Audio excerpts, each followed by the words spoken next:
नमस्कार दोस्तों, secondary maths में आपका एक बार फिर से स्वागत है। तो 5.2 प्रश्नावली के हमने 10 क्वेश्चन कंप्लीट कर लिए। अब आगे है प्रश्न नंबर 11 कि AP 3, 15, 27, 39 यानी कि ये एक समांतर श्रेणी हमें दी गई है और आगे पूछा है कि इस समांतर श्रेणी का कौन सा पद उसके 54 यानी कि 54वें पद से 132 अधिक होगा। यानी कि ये समांतर श्रेणी में हमें वो पद निकालना है जिससे 54वां पद है वो 132 से अधिक होता है। ठीक है, तो यहाँ पर जो पहले हमें दे रखा है वो लिखेंगे। यानी a का मान कितना है, प्रथम पद कितना है 3।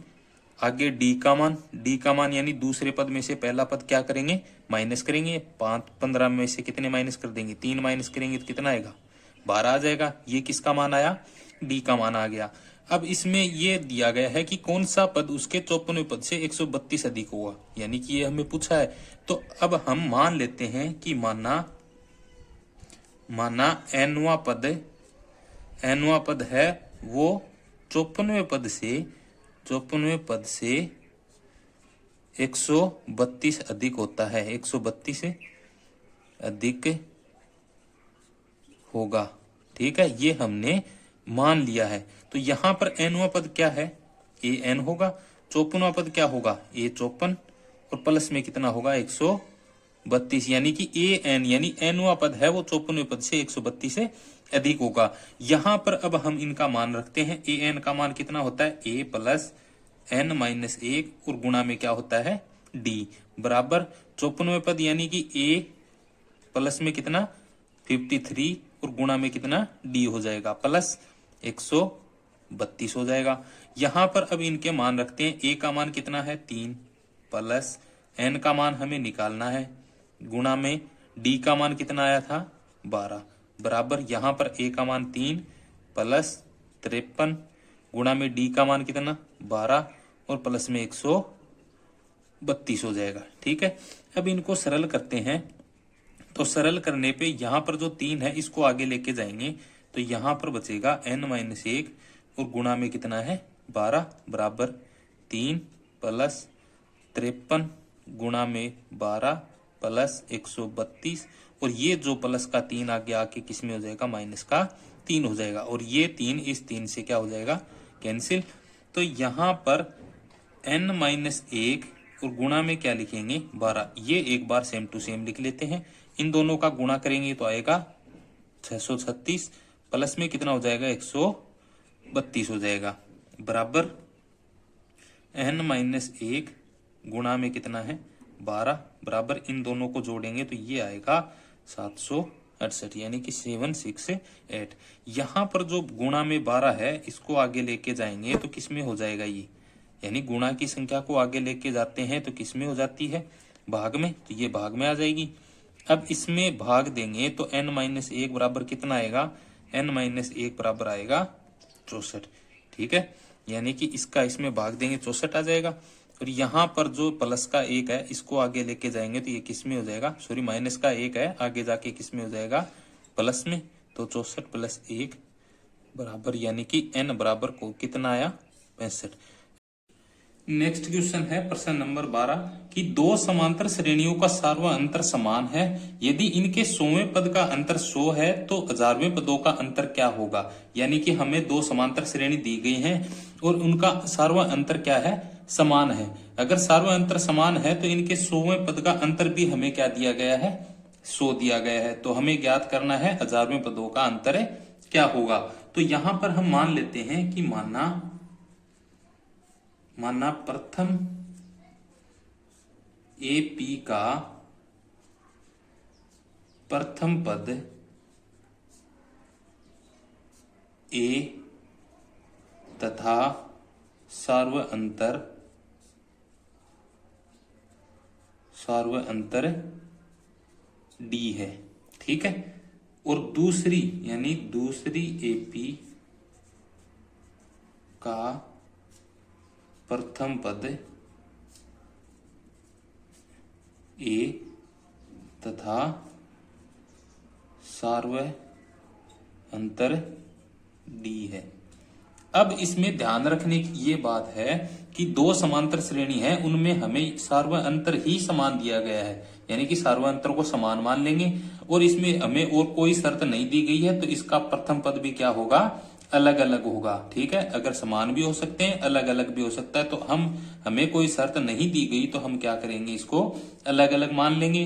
और आगे दिया गया है कि इनके 100वें पद का अंतर क्या है, 100 है। तो यहां पर दूसरी शर्त यानी कि प्रश्नानुसार, यहां लिखेंगे प्रश्नानुसार 100वें पद का अंतर यानी कि a 100 और माइनस में क्या होगा, a 100 और बराबर में कितना है, 100 हो जाएगा। यानी कि 100वें पदों का अंतर क्या दे रखा है, हमें 100 दे रखा है। तो यहां पे क्या लिखेंगे, a प्लस 99 d माइनस क्या हो जाएगा, a प्लस 99 d हो जाएगा और बराबर में कितना, 100 हो जाएगा। तो यहां पर ये ब्रैकेट को हटाएंगे तो यहां पर कितना आएगा, a प्लस 99 d, इसको क्या लिखेंगे, सेम टू सेम, माइनस बाहर है तो अंदर के चिन्ह चेंज हो जाएंगे। तो जो प्लस का है वो माइनस का हो गया और बराबर में कितना हो जाएगा, 100 हो जाएगा। ये इससे कैंसिल हो गया। अब यहां पर क्या बच गया, a माइनस a बराबर में कितना, 100। ये मान लो कि 1 नंबर समीकरण आ गई हमारे पास।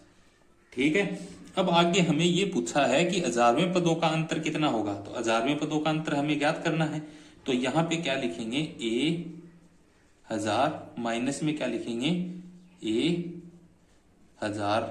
ठीक है, इनका अंतर हमें ज्ञात करना है। तो a 1000 बराबर ये कितना होगा, a plus 999 d minus a plus 999 d हो जाएगा। ठीक है, माइनस को फिर से हटाएंगे यानी कि यहां पर जो ब्रैकेट है इसके अंदर माइनस हो जाएगा, a प्लस 999 d, इसको लिखेंगे सेम टू सेम, बाहर माइनस है तो अंदर के चिन्ह चेंज हो जाएंगे, माइनस 999 d हो जाएगा। और ये किससे कैंसिल हो जाएगा, ये दोनों आपस में कैंसिल हो गई। और यहां पर क्या आ गया, a माइनस a, और यहां पर इसका 1 नंबर समीकरण के हिसाब से मान कितना है, 100 हो जाएगा। तो यहां पर भी कितना आ जाएगा, 100। तो ये क्या हो गया, इसका उत्तर आ गया। यानी कि 1000वें पदों का अंतर कितना होगा, 100 होगा। तो यहां पे लिख देंगे हम नीचे कि अतः 1000वें पदों का अंतर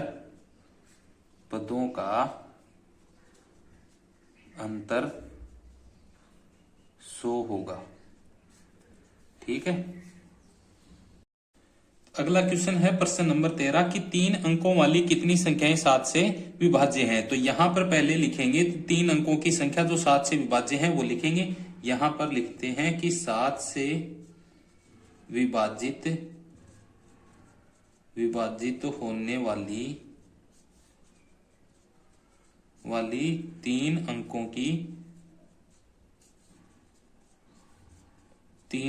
की संख्या। ठीक है, यानी कि 7 से विभाजित होने वाली 3 अंकों की संख्या। तो सबसे पहली संख्या होगी 105। ठीक है, और इसके बाद में कितनी होगी, 112 होगी, और इसके बाद में होगी 119, और ऐसे चलती जाएगी। और लास्ट जो 3 अंकों की संख्या है वो होगी 994 यानी 994। आप भाग दे के देख लेना, तो सबसे पहली संख्या ये होगी और सबसे लास्ट संख्या ये होगी। तो यहां पर हमें a का मान मिल गया 105 और d का मान कितना है, दूसरे पद में से पहला पद घटाओगे तो d का मान आएगा 7, और an का मान कितना है, an यानी लास्ट nवां पद। तो यहां पर कितना हो गया, 994। तो हमें क्या ज्ञात करना है कि 3 अंकों वाली संख्याएं, कितनी संख्याएं 7 से विभाज्य है, कितनी, यानी कि उन संख्याओं की मतलब ये नंबर कितने हैं, यानी ये संख्याएं कितनी है। तो यहाँ पर किसका मान ज्ञात करना है, n का मान हमें ज्ञात करना है। तो यहाँ पे लिखेंगे an बराबर a प्लस n माइनस 1 और गुणा में क्या हो जाएगा, d। तो यहाँ पर जो भी मान हमें दे रखा है वो मान रख देंगे। an का मान कितना है, 994। तो यहाँ पे लिखेंगे a का मान है 105 प्लस n का मान हमें ज्ञात करना है, तो सेम टू सेम लिख देंगे। d का मान है 7, तो 7 रख दिया। यहां पर अब इसको सोल्व करेंगे। 994 ये प्लस का 105 है, ये इधर आ जाएगा तो किसका हो जाएगा, माइनस का 105 बराबर n माइनस 1 और गुणा में 7, यानी कि सेम टू सेम लिख दिया। यहां पर इसको माइनस करेंगे तो कितना आएगा, ये आएगा 889 बराबर n माइनस 1 और गुणा में क्या हो जाएगा, 7। अब ये जो गुणा में 7 है इसको भी इधर लेके आएंगे तो ये गुणा वाली संख्या किसमें आ जाएगी, भाग में आएगी, तो यहाँ पर बटा में 7 आ गया, बराबर में कितना है n-1। अब इसमें 7 का भाग देंगे तो कितना आएगा, इसमें 7 का भाग देने पे आएगा 127, बराबर में कितना हो जाएगा n-1। ये जो माइनस का 1 है इसको भी इधर लेके आएंगे तो 127 प्लस से 1 हो जाएगा, और बराबर में क्या है n। तो यहां से n का मान कितना आ जाएगा, 127 प्लस 1 कितना हो गया 128, यानी कि 128 ऐसी 3 अंकों की संख्या है जो 7 से क्या होंगी, विभाज्य हो जाएंगी। नेक्स्ट क्वेश्चन है प्रश्न नंबर 14 कि 10 और 250 के बीच में 4 के कितने गुणज हैं, यानी कि हमें वह संख्या ज्ञात करनी है जो 10 से बड़ी हो और 250 से छोटी हो और 4 की गुणज हो, यानी कि उस संख्या में 4 का भाग पूरा पूरा जाना चाहिए। तो 10 से बड़ी जो संख्या आती है 10 से आगे वो होती है 12, फिर 16, फिर 20 और ऐसे चलती जाएगी, और लास्ट यानी 250 से ठीक छोटी संख्या जो 4 की गुणज है वो है 248। तो ये एक समांतर श्रेणी हमें प्राप्त हो गई है। तो यहाँ पर हमें a का मान मिलेगा 12, d का मान कितना होगा, दूसरे पद में से पहला पद घटा लेंगे यानी 16 में से 12 माइनस करेंगे तो कितना आएगा 4 आएगा, और यहाँ पर an का मान कितना होगा 248, यानी कि जो लास्ट पद है जो nवां पद है वो कितना होगा 248 होगा। जो क्वेश्चन नंबर 13 में किया था सेम कंडीशन यहाँ अप्लाई करनी है, तो यहाँ पे लिखेंगे an बराबर a प्लस n-1 और गुणा में क्या लिखेंगे d। तो an का मान 248 है तो यहाँ पे लिखेंगे 248 बराबर a का मान कितना है 12 प्लस n का मान हमें ज्ञात करना है तो सेम टू सेम लिखेंगे, और d का मान कितना है 4, तो यहाँ गुणा में लिख देंगे 4। आगे इसको सोल्व करेंगे, 248 है इसको सेम टू सेम लिखेंगे, ये 12 प्लस का है तो इधर आएगा तो ये किस में हो जाएगा माइनस में, बराबर यहाँ फिर क्या शेष बचेगा n-1 और गुणा में क्या हो जाएगा 4। तो 248 में हम 12 माइनस करेंगे तो कितना आएगा 236 बचेगा, बराबर n-1 और गुणा में 4 हो जाएगा। यहाँ पर जो गुणा में 4 है ये इधर आएगा, यानी कि यहाँ बराबर के दूसरी साइड आएगा, तो यहाँ से गुणा में से किस में आ जाएगा भाग में आएगा, यानी 236 बट्टा में कितना हो जाएगा 4 और बराबर में कितना बचेगा n-1।